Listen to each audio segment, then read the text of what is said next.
This is doctor Vipin Kasana. आज हम लोग इस वीडियो में बात करने जा रहे हैं कि why antacids are dangerous in chest pen.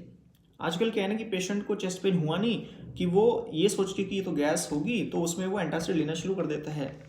But listen carefully, ये सबसे रिस्की गलती होती है पेशेंट की कि वो चेस्ट पेन में एंटासिड ले रहा है।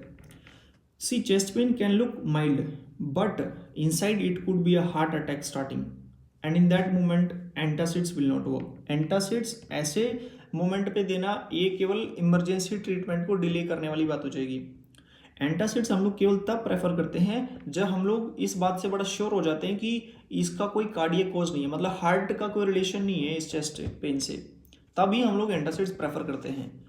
तो याद रखने वाली बात यह है कि जब भी पेशेंट चेस्ट पेन के साथ प्रेजेंट करता है तो हमको पहले कार्डियक कॉजेज रूल आउट करने हैं, हमको पहले हार्ट का सोचना है, उसके बाद ही हम लोग एसिडिटी का सोच के चलेंगे।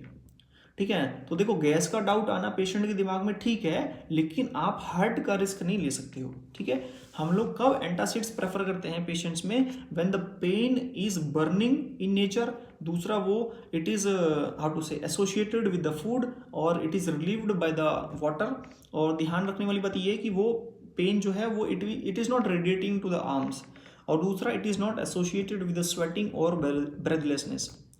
ये सब होने के बाद भी हम लोग जो है कार्डियक कॉजेज रूल आउट करेंगे हाई रिस्क पेशेंट्स में, जैसे कि अगर पेशेंट की एज 40 से ज़्यादा है, या फिर पेशेंट डायबिटिक है, हाइपरटेंसिव पेशेंट है, या फिर पेशेंट स्मोक करता है और उसकी कोई फैमिली हिस्ट्री है कार्डियक डिजीज से।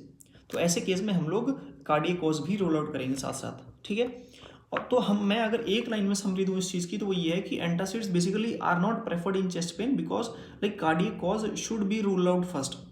लेकिन हम लोग फिर भी अगर एंटासिड्स दे रहे हैं तो it will just delay the diagnosis of life threatening conditions like myocardial infarction. So I hope आपको ये चीज़ें समझ आई होंगी। So just save the video and share it with your friends. Thank you.